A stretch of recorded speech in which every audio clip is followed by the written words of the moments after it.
team here, as always. We have Shiva, who is with us. Shiva, hello. Hi, Nick. I'm Stuart. Yes. Thank you. We've got Shiva here. We've got Amar here with us. Hi, Nick. This is Amar. Amar is with us as always. And of course, you see him right there. The man in the mask, the voice of the voiceless, the man pulling all the strings and turning all the buttons behind the scenes. JK. JK, how are you? I'm good, Nate. As you said, like I'm multitasking, switching between here and there. I don't want to mess up and stop our wonderful guest, returning guest, Lisseth London, and let's welcome her. And you take the show forward. Thank you. Yes, as JK mentioned, this is one of our favorite guests, one of our favorite people to talk to, especially in this time of year where we've just come out of January, which is Human Trafficking Awareness Month, and we're already in February, which is Black History Month. I feel like we got the perfect guest to kind of bridge both of those topics. Lisseth London is back with us. Lisseth, how are you? Good. How's everyone doing? We're good. We're good. So I think the last time we talked was back in May of 2021, Yes. which feels like a lifetime ago, given the way things have happened over the last year or so. So can you let the audience know a little bit about what you've been doing since the last time we spoke? Oh, wow. Yes, a lot of time has happened and so much has happened. I finalized and finished my doctorate degree. So I obtained the letters, Dr. London, and I have been working with a couple of organizations in Nigeria, Ghana, and Zimbabwe, dealing with trafficking.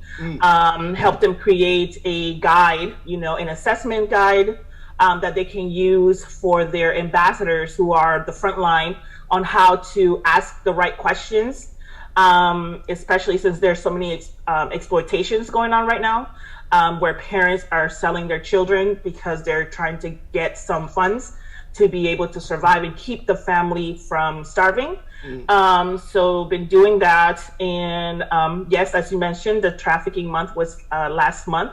And so been on supporting different campaigns and speaking on how to really assess for trafficking, but also how to support the individuals who are asking these questions. So really focusing on the frontline workers who have seen so much, especially since the pandemic has started, and it has affected the import-export of the world, and where we've seen the drive of just trying to get financial gain. So it has been a lot. A lot has been happening. So yes, that's a little bit in a nutshell. Yes. Well, first of all, congratulations, Dr. London.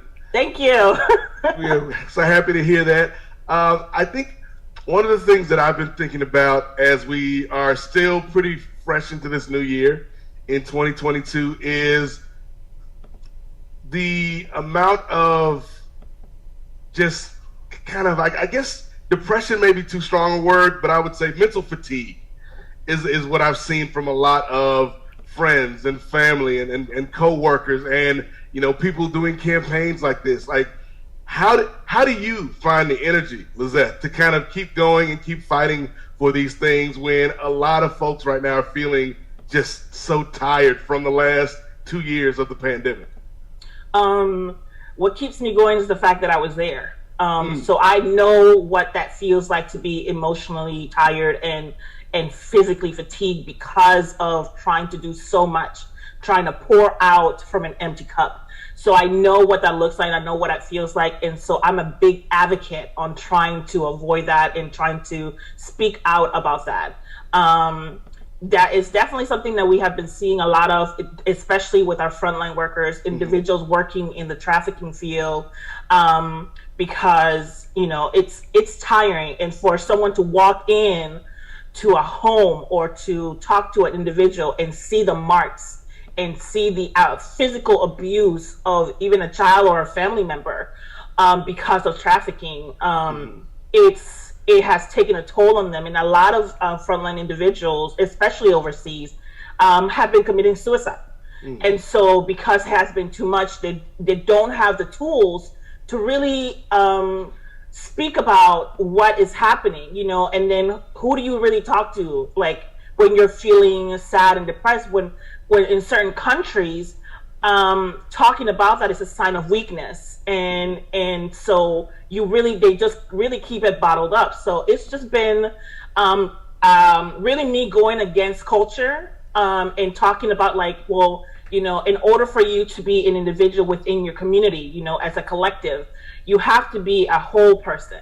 And so in order to be a whole person, you have to be, understand yourself holistically, you know, make sure you understand your biopsychosocial spiritual model. And you'll hear me say that a lot because it's important. Yes, our body, our mind, but our spirituality is core.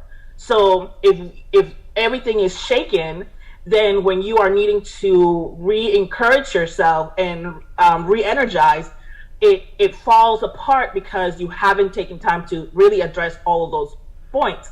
And so I really go in and talk about all these different things because there has been a gap within the self-care world that it was just like, no, let's take care of our mind or take care of our physical, but really not the spiritual sense. Mm-hmm. And we are all spiritual in one way or form, whether we want to admit it or not. And we have seen it in regards to individuals committing suicide. So it's definitely something that I have seen with our individuals who are fatigued, that when you talk to them, they're like, I asked them, so when you first started getting tired, what was the first thing that you did? And they're like, oh, I isolated. Okay, you isolated from what? Oh, my family, friends, and, you know, I isolated from, you know, I didn't go to church, or I didn't go to temple, I didn't go here, you know, I really stopped praying or meditating or whatever. And so you start to see the pattern of isolation in regards to their lives. And those are the individuals that we actually worry about the most, because of the fatigueness. They believe that by isolating, they're doing something for themselves, and actually they're not. Mm. Sheba? That's a good point. Like, is there any psychological reason behind people ready to become a slave? If yes, how to stop the modern slavery? Mm. Are you asking me? I'm sorry. Yes, Lisseth. Yeah, okay. yes. I was like, well, how do you stop the modern slavery? I mean, it really isn't modern.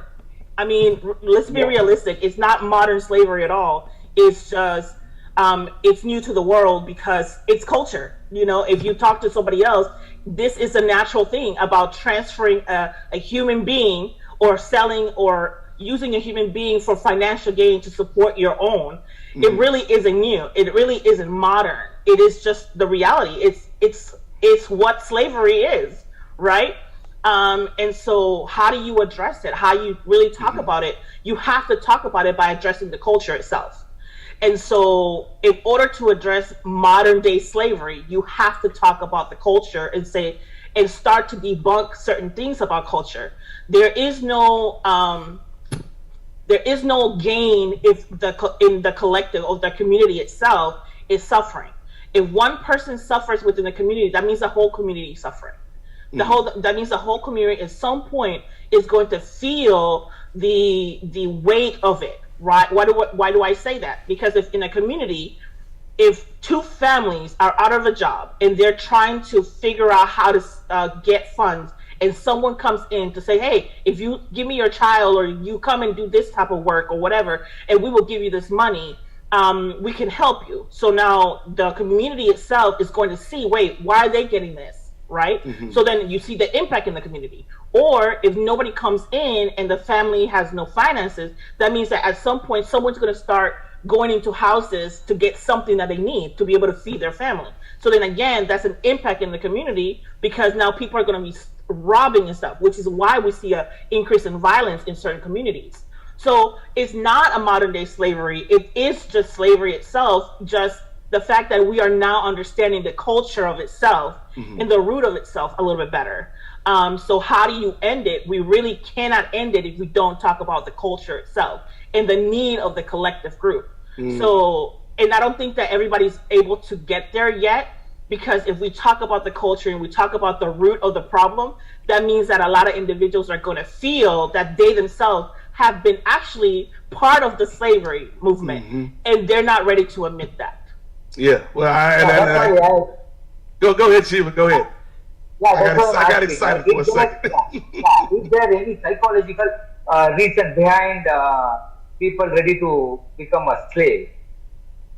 Because in normal Indian mentality or Asian countries, we think we are genetically become a slave because of white people have ruled us, and genetically we converted as a slave, and we are ready to slave in any year, like in current modern or whatever thing.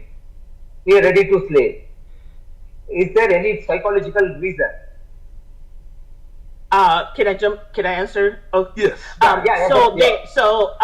So I thank you for actually saying that, and I'm so excited about this conversation. So my dad's side of the family is from Bangladesh, and so my dad is half Bangladesh and half British. You know what that means, and so we know what that concept is. My father's father had to run away from home because, again, the system that he was in was now having him to take on slaves for his home, for his care, but also he had to marry someone under his class because to be able to bridge this gap between the community, right, between them and a community member from another place. So I know what that is, and I know what that means. There is a psychological aspect to slavery that we don't talk about, but it also is rooted in the fact of respect for culture, because we all understand that somebody has to be in the hierarchy position, right? God, us, this mentality. So you have to, before you get into the psychological aspect, you have to decipher or break down, right, the culture itself.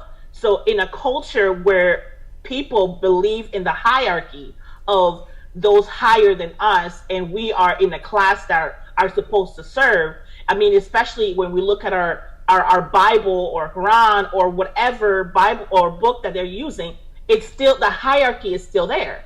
So you are then having to understand this first before you can understand, well, why is it that you feel so compelled to just immediately go into that? And it's really the ingrained concept of you've been raised in this community to understand that, right? So a child doesn't know that they're supposed to be a slave. The child doesn't know that they're supposed to be a servant. They don't know that. But they are trained, trained and ingrained into this. And then psychologically, they are put into their mind saying that if you do not follow these rules, you are then going against the culture, but going against what is already set within our hierarchy of our gods and then the people. So now this is why you have to always go against the culture first in order to understand anything else. So again, when you look at the biopsychosocial spiritual model, we always want to talk about the psych, the psych part, instead of talking about the biology of things, the structure of our community. Before we have to do that before we get to the psychology aspect of it, because then it makes more sense. So it's like me holding this mic, like Nate is talking to me. In reality, I mean, he is not officially like the hierarchy, but he is. He is the one who is there, and we are supposed to answer to him and talk and respond to him. So it is the structure that it was there because that we automatically picked up, whether we liked it or not, because that's how we've been structured to do. So again, address the culture and understand the collective group first, right? And then shift to the psychological aspect by understanding that, while also understanding the spiritual responsibility of the person, and then you'll be able to get a sense of who the person is. Like my background is international psychology. I have been rooted in understanding how to go into cultures and understand it in an international concept and say, we are not the saviors, right? Psychology has been known to be like, we come in and we tell you what to do and we know what, because it was a very Western Eurocentric field, right? So international psychology is like, no, we actually been doing it wrong. We are actually not supposed to come in and tell you what we're wanting to do. We actually have to sit back and learn about you and integrate ourselves into your culture to understand who you are, so that I can then come in and say, okay, this is how we can help each other through this process of understanding what is going on. So that's what international psychology is, which is what my doctorate is in.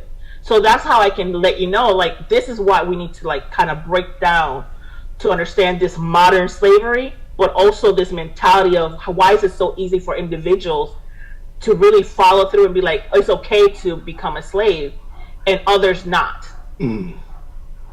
Sorry, I talked a lot. Sorry. Lisseth, I missed a little part, like juggling between the technical thing. But the question to you on that, right? So you are trying to be an human rights activist. Correct me if I'm wrong. And you do so many other things from a business standpoint at international level, talking about the different cultures and how it is impacting the psychology, and why the modern slavery is not a big deal, right? So that is something we got ingrained in our system. And from this conversation, right, so my understanding is like, so the abuse is going to be there, and it is not a personal problem. Is that right? Is my understanding right? So it's a social problem? It's both.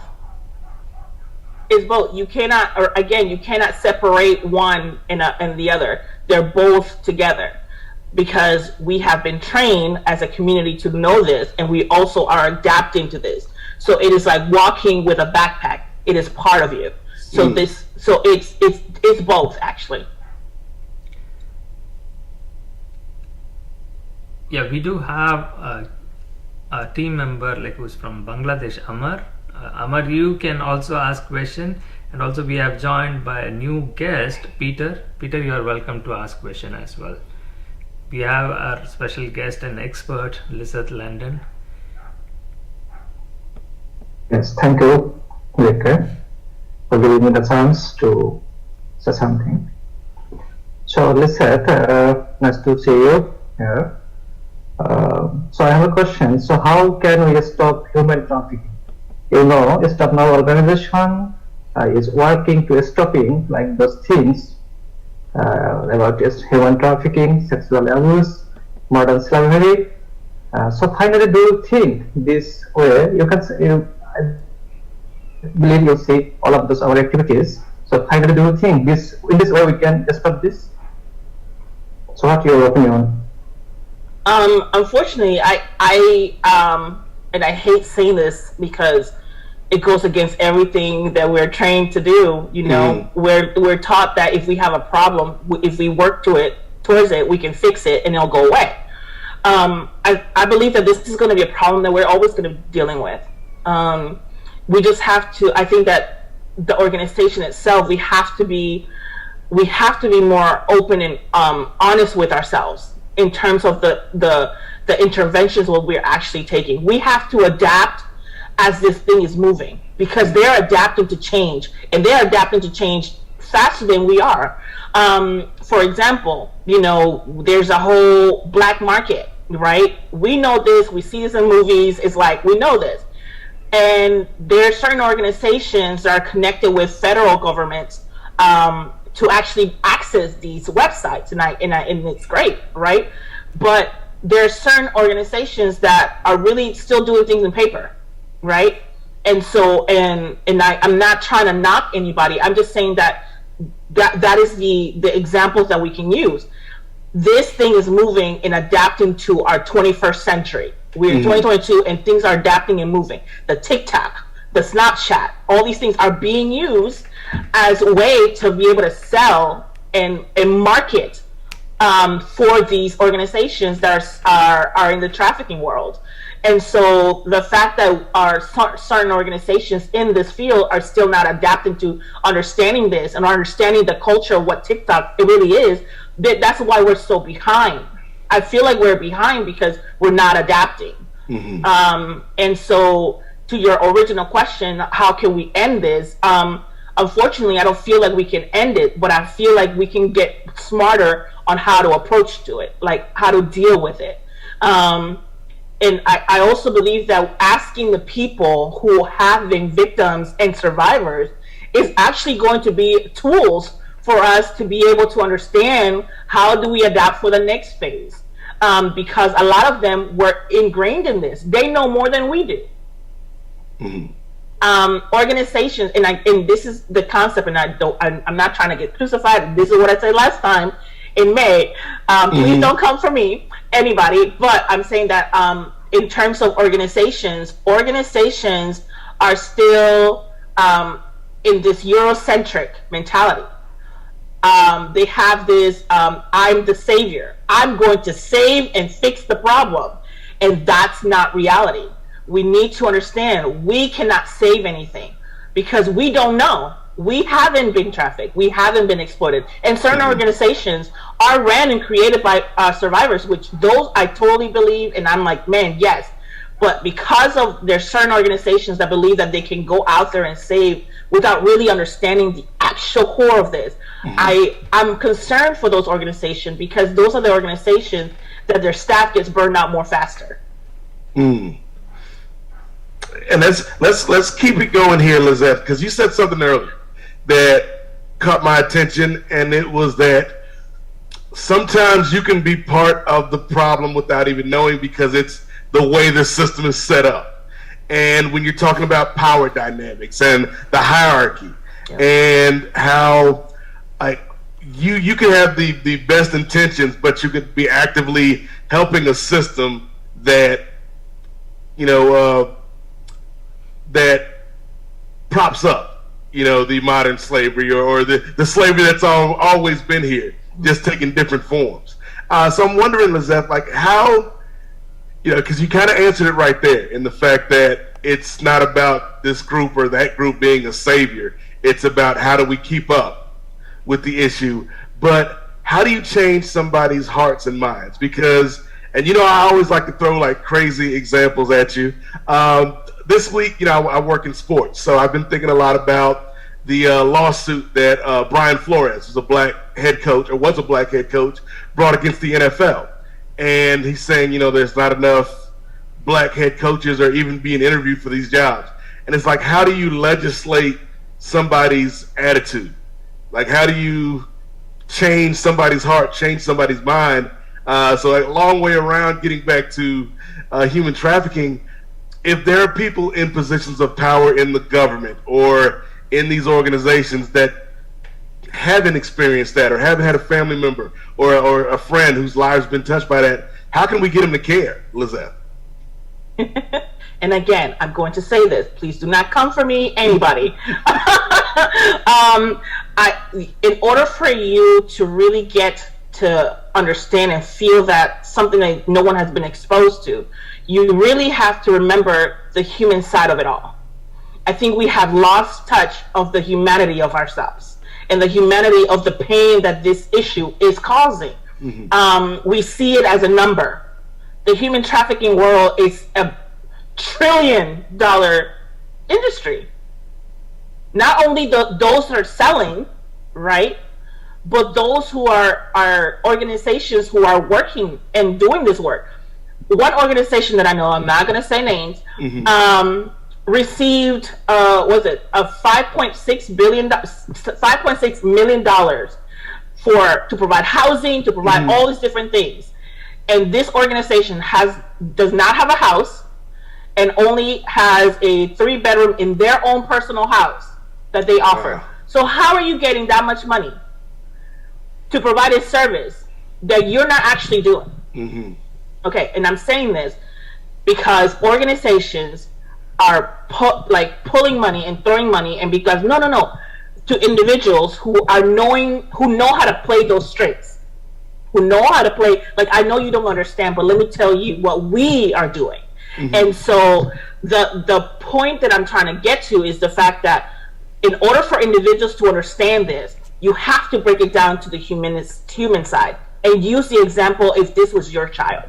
if this was your family member, and how easy it was for this person to disappear, that this person that you love, how easy that, like, you have to go, and it sounds really cruel. It sounds like a mental punishment. But again, if you look at marketing, if you look at PR, they tug in these commercials. They tug at you because they use examples that we can relate to, right? So going back to this point is that in order for us to really change the minds of individuals who really don't know what this looked like or really have felt it, you have to break it down for their in their level.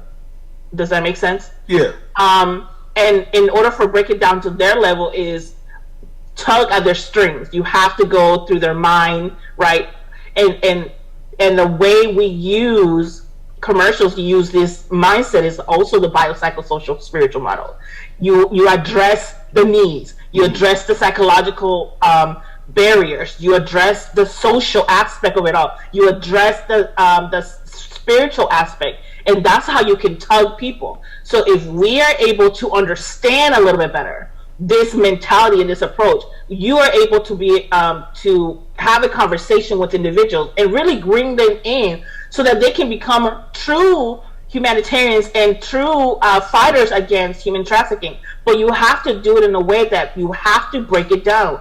We keep talking about human trafficking in a big concept. Human trafficking it's broken down into so many things.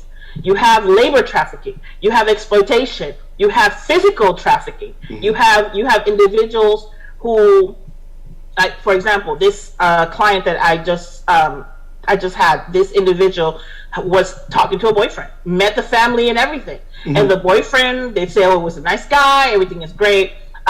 She moved in with her boyfriend. Guess what? The boyfriend was a front to this trafficker. So now this individual has been on the street, working on the street as a prostitute. And so what we see is, oh, she chose the life of prostitute because of drugs or something, right? But we don't know the core of it all is that she actually got to this point because she connected with a boyfriend. A boyfriend that was approved by the family, a family member that approved, oh, you guys are moving in together because we love you together. They've been together for a year. So we have to understand that trafficking doesn't just happen like that. It can, but there's also a certain part of grooming. And breaking that down for individuals to understand better is how you'll be able to break the mentality of this modern day trafficking and modern day slavery and all these things, and really look at it what it is you and me in a situation. Yeah. Hopefully that answered the question. It did, and I think and I'll let Shiva or JK hop back in here after this, but it reminded me, Lisseth, and I know you've probably seen the movie, maybe some of the others have, but A Time to Kill with Matthew McConaughey and Samuel Jackson. And like one of my favorite scenes in that movie is when McConaughey's in court and he's talking about the brutality that happened to Samuel Jackson's daughter, and the jury's all white, and he's like, you know, close your eyes and imagine if this was happening. Now imagine if that was if that was your daughter and she was white. And he brought it home. He broke it down, as you said, and pulled at the heartstrings and made it something that wasn't an abstract concept to the jury. It was personal. So that's a great point that you made. JK, did you want to hop back in? I saw you changing the background. Yeah, Nate, it's a good conversation. I mean, Lisseth was trying to be diplomatic, and she's a professional. So, but Lisseth, we are going to come after you if nobody is going to. She just said, "Don't come for her." Did I just say that? You said it twice, and to your point, as I was wondering, like the same experience, like we are sorry, I'm losing my words. We are experimenting on that, breaking down how this human trafficking happens within your country, and as you said, right, the simple example of trying to categorize that into labor trafficking, sex trafficking. I know that like you didn't use that word as well, and that way I see that also as a part of the abuse. Everything is in terms of the social stigma structure in which everybody is groomed and said like, oh, it's just a job, you're doing your job. They don't know that like they are perpetuating this crime of falsehood and misrepresenting, and that leads to others to get trapped into this human trafficking ring. And knowingly we do that, and some of the thing that why we started this experiment lab in Stop Now is to uncover these things. And reality, as you said, even these non-profit sector, they just use it, like you rightly pointed it out, like with one smaller 3-bedroom house, how are you able to get so many $1 million funding to run some again that ends up into a kind of a fraudulent scheme. So where do we stop? Nobody is ready to listen, right? So where do we stop, and how do we stop? As you said, like we cannot stop. I agree on that. I'll be honest, and I'm same on that thing. But when do we stop, right? As an individuals, right? Because you said like it's both a individual and a collective problem. So how does the individuals come to a decision, right? Okay, this is my turning point. This is where I put the buck stops. So how does that happen? In psychological warfare, I would say.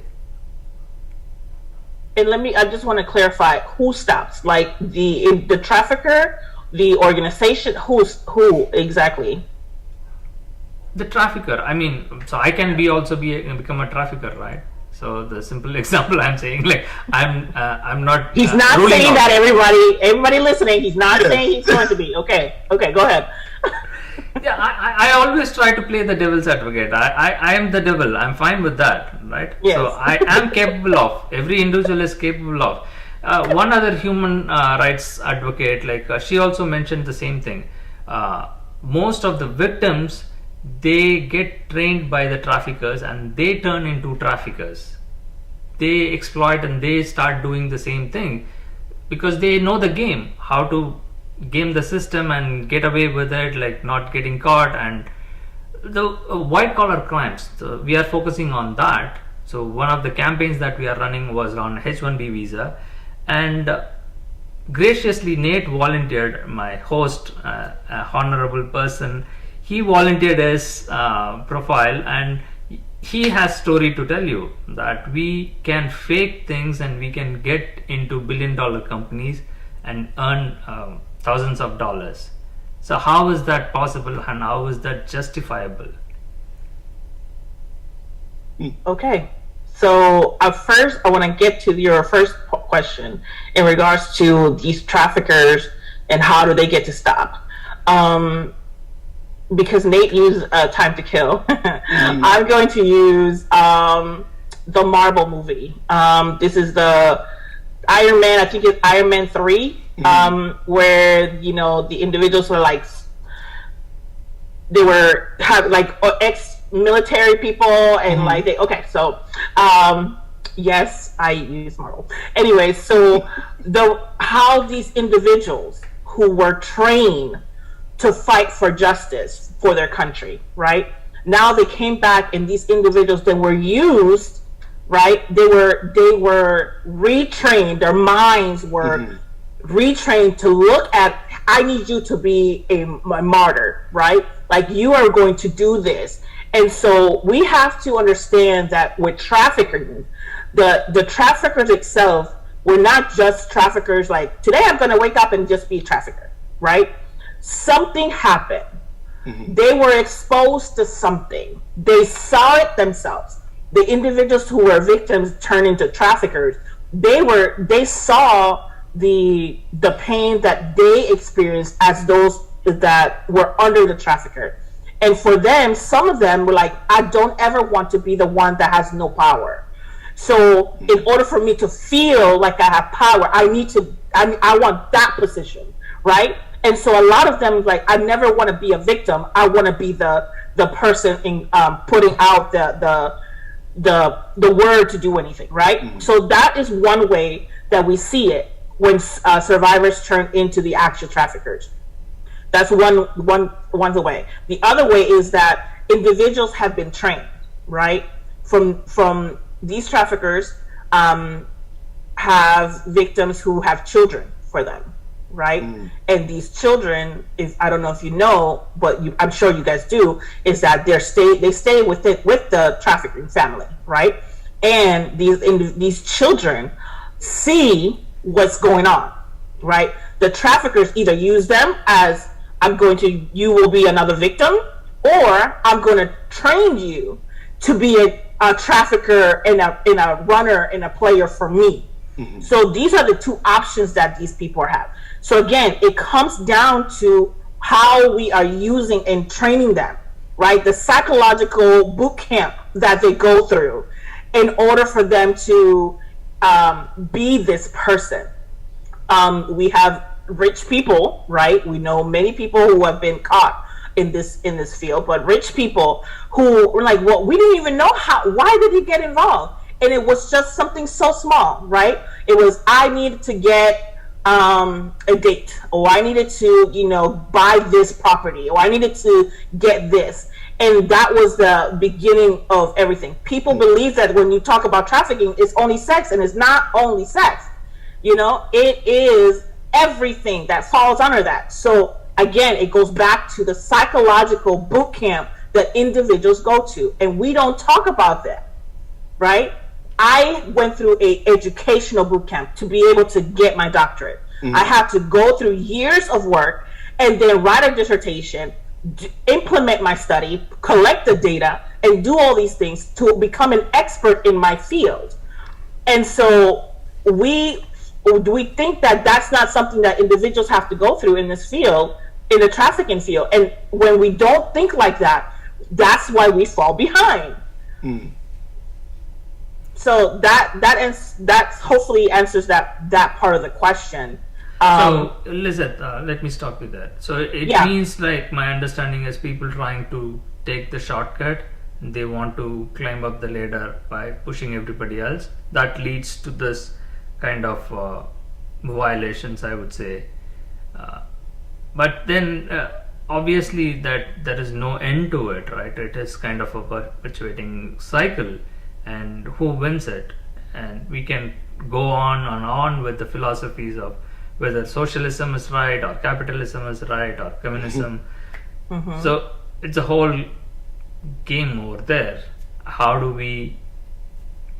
What are we trying to do there? Like, I think Peter is there. Like, I don't know whether he has interest to ask any question before joining. Like, he mentioned that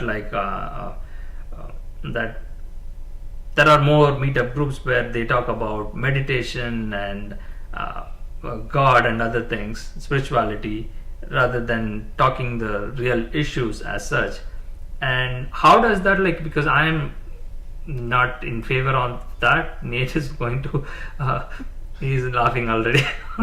So you also believe in God. So my problem is alienating people to be spiritual or sit and meditate is not going to solve the problem.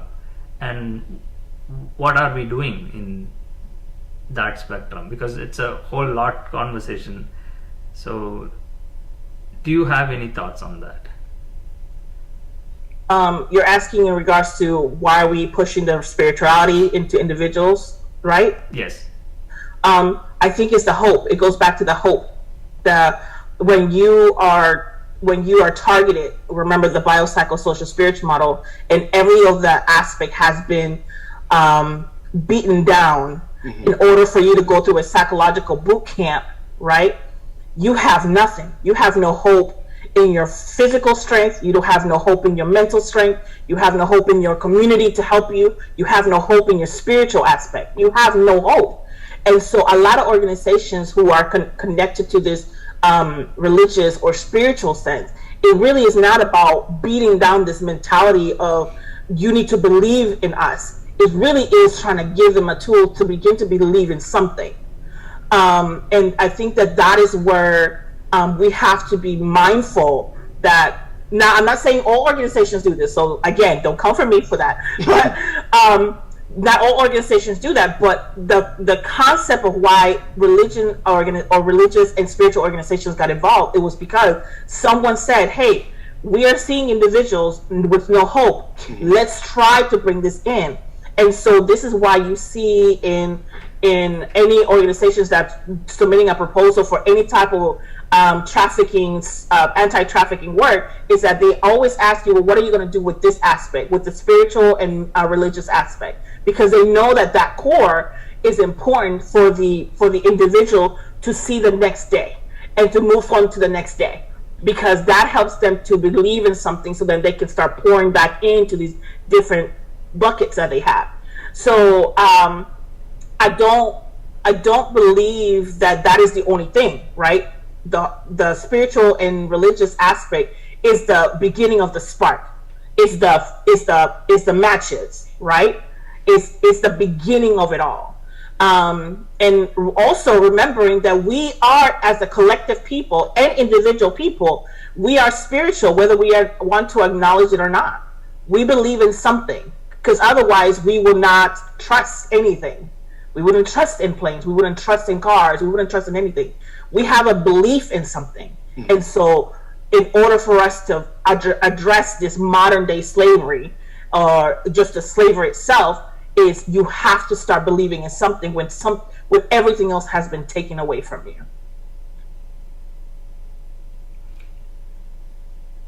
Is that good? Yes, Lisseth, but I'm not convinced. I don't believe in anything still. Nate, you can take it on. And it's okay. And it's okay. It's okay, because again, not everyone is going to believe. But that, you just made my point. Not everyone's going to believe in that concept. But you have a hope, JK, that we can, with this conversation, that we can begin this spark of for individuals to really talk about trafficking. Your belief is that if we continue to have this conversation with this experiment, that somebody's going to understand that there needs to be a change. So you technically do have hope in something, whether you want to admit it or not, is because otherwise you wouldn't have this conversation to try to have with individuals of this amazing panel to have this movement going. And so, and again, it doesn't have to be a belief in a spiritual sense. Individuals start there to give them something, but you have, your hope is in the social, right? In the biopsychological, social, spiritual model. So your hope is in the social change. And so that is where your hope lies in. So that helps you to move forward to the next thing. So you don't necessarily have to believe in the religion and spiritual thing, but you believe in something within that biopsychosocial spiritual model, though. I don't want to disappoint you. I think she got you, JK. I think she got you. No, not really. That takes a lot. I mean, I'm still not going to. I don't have hope. I might sound like very pessimistic, Nate. So I don't care. I don't have hope. This is just an experiment. It's an hypothesis. It can be proved wrong, and I'm not having any hope on this. And to side with you, right, there is no guarantee that this is going to work. It's a complete nonsense. I do say that, but still I do that. So there is no hope for me in this. Well, and I don't mean to jump in, but I think that you just proved the point. As a researcher, right, now I'm going through it in a very research way. As a researcher, you are having a hypothesis to see whether what null hypothesis, or your hypothesis, your original one, which one works, what works. And your mentality is that, well, either way it works or not, the problem is still there, right? So that's what you're basically saying. So as a researcher, right, as a person who exactly, I'm stopping you there, right? As a researcher, you know that, right? You don't hope for anything. You don't hope for. There is nothing. It's not about hope, right? You are just deriving at the results. That's it, and the problem is going to be there. Okay, How I'll say this, going to be like in a social way for me? I'll say this, and then we can, because I don't want you to get upset. But as a researcher, as a researcher, the hope is. Whether it works or not, that's not it. The researcher, because the hope is about the topic itself. Because if you didn't have a hope for it, and people believe that hope is like something that, oh, it will work. It's going to be something that's going to be better, right? And hope doesn't necessarily have to mean that. If you look at the definition of hope, that's not necessarily it. So hope is looking at something in regards to the change. What is the concept that we're actually looking at? Is it affecting an emotional change? Is it affecting the mental? Like, what is it that you're doing? And so as a researcher, when I say the hope is that you're wanting to see the topic, you feel that there is no hope. You don't care, right? As you just said, that you don't care because you know that it's not going to change. It's just that you have nothing in hope for this, right? But if you didn't, this would not be working. 1, 2, our conversations going back and forth as you giving me feedback would not be there because you are now telling you all the questions you've asked me so far. In regards to how do we end this? How do we talk about this? How do we do this?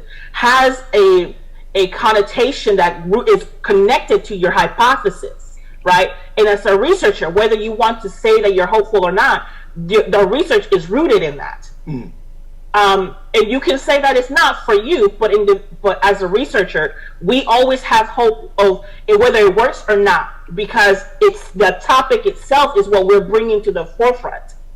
And so that's all I'm going to say about that. But I just wanted to say that, and for others who are listening, that for those who may not have hope in the topic of ending human trafficking or anything like that, that in all that I said in regards to that this will never end is not that you have no hope because, well, if this is not going to end, so what's the point? The point is that we are going to continue to fight something and continue to evolve so that we can continue to do this ripple effect, so that the individuals who are in the trafficking world, the individuals who are being exploited, the individuals who don't know where their children are, the individuals who don't know where their family members are, or the individuals who have been killed and have died because of this, that we are going to continue the fight to bring hope, right? And to bring some type of understanding that though this topic is never going to end, we are going to fight to make sure that you are not ignored and that what you went through is not in vain, and so that no one else has to go through this. And so I think that this is what your conversation is supposed to be bringing, right, in order for us to really talk about this. Absolutely, yeah. I let you win on this, right? I surrender.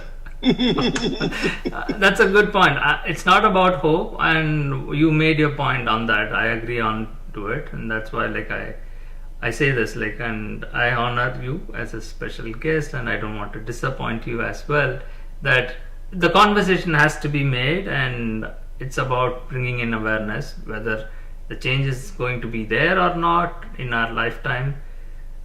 Let's move past on that, and I really appreciate that, all that you do for us. And Nate, let's wrap this up, and I did give her a tough time this time. Listen, it is okay. I can handle it. I just wanted to make sure that if individuals, and I think that that's why you play the devil's advocate, because there are individuals who believe like you, JK, and so in order I want them to also be there is another side to that, and so our going back and forth actually is the whole point of this, right? To help others who are having this conversation and feel like, well, you can't change my mind, but it's not about changing your mind. It's about understanding the topic at hand. And so this is actually a good thing that we did. So you didn't give me a hard time. I appreciate it. I actually enjoyed it. And we always enjoy when you have time for us, Lisseth. Before we go, Shiva, Amar, Peter, any comments for Lisseth before we wrap up this week? Yeah, I have a question. Did all the religion fail by teaching human moral? That's why it's happening, trafficking and other things. We are all forgetting the moral, what all the religion have teach us. And finally, you all believe, you doesn't believe in God or religious or something. But religious have created to make a mankind. That's it. If you want to change something, we need to have a moral. If you have a moral, even like JK said, like if you have something inside moral, that's why he want to fight against something. Same as religious, all religious have stated to like best to give a best to a human being. That's the thing. I don't think all the religious have failed and all the religious people have doing crime. Some may be, and some may be. That's it. That's my point. Is there any thing to say on this? Shiva, before we end that, like I will counter on that.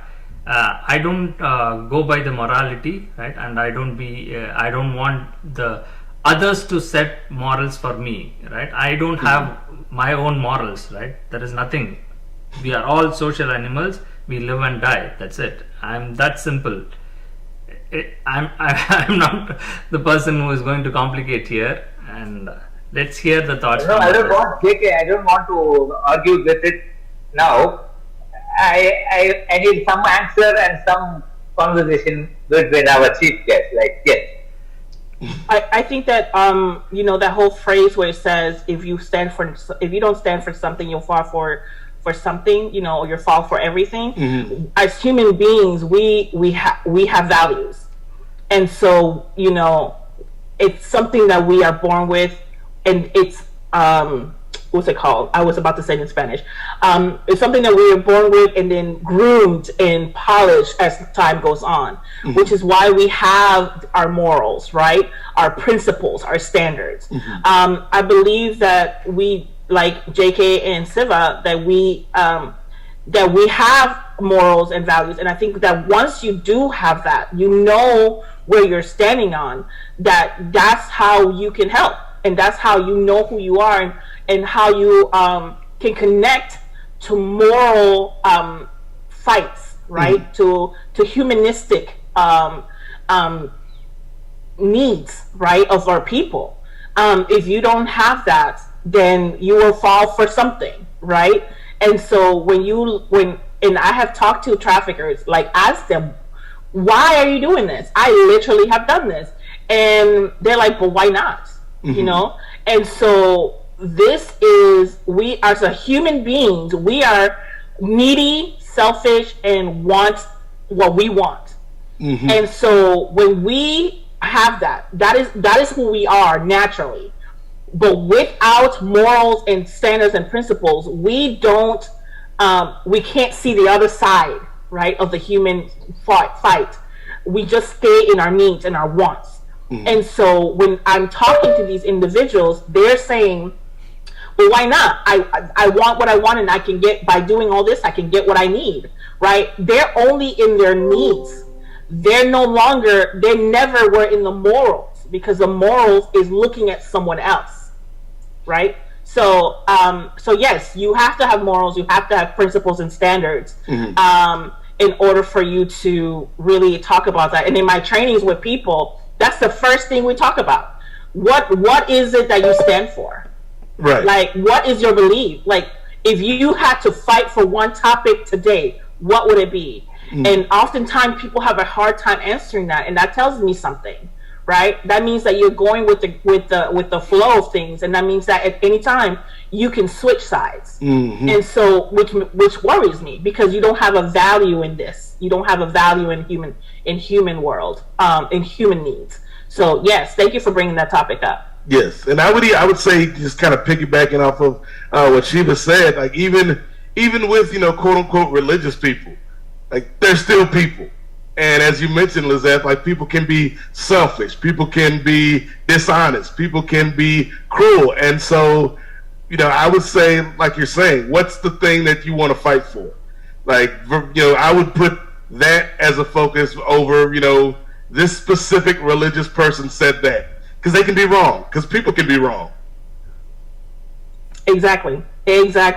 People ask me all the time, why are you why do you want to fight human trafficking, and why do you want to deal with migration and refugees and asylum and all these things? Like, why the hardest topic in the world? And I was like, but why not? Like, I see myself in this, right? When you see yourself and you feel, that means you're in the right area, in the right path. And so, but you have to be connected to it. Your moral has to be connected to the thing you're fighting with.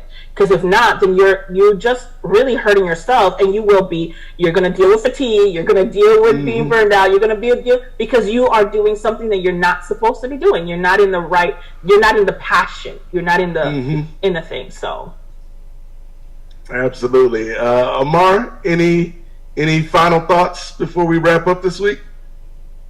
Yes, in the summary I can say, as a human being, everyone wants to lead a better life, That's why people in the world try to place themselves in a better place. We are discussing the problem is not only a group of people's problem, it's a global problem, I can say. So you can see that people are doing those social crimes just to earn much money or to be rich.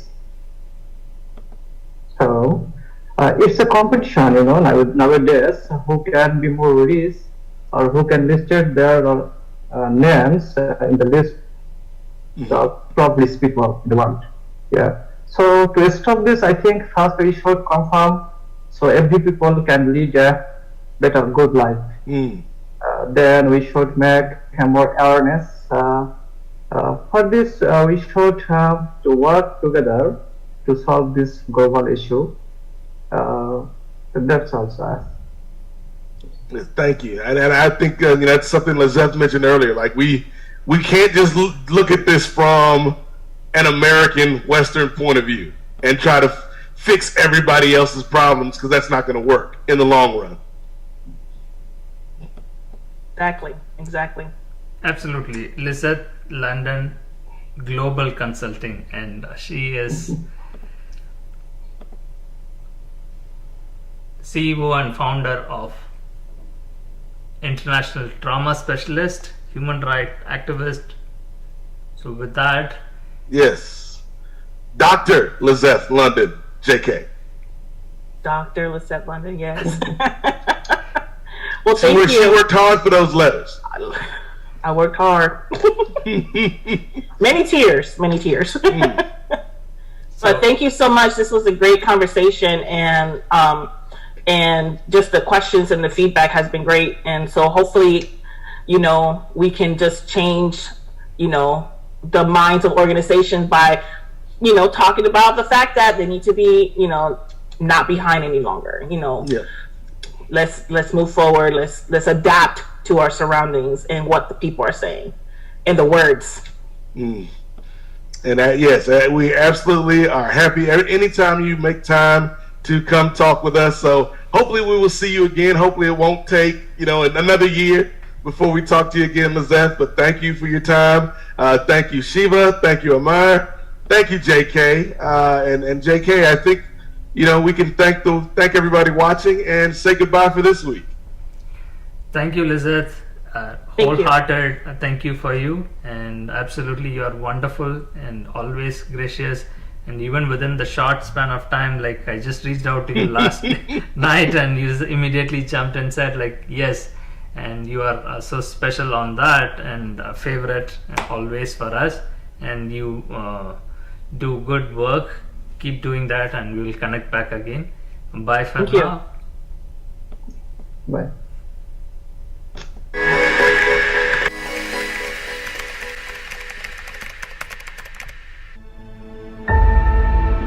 There we go. Yes.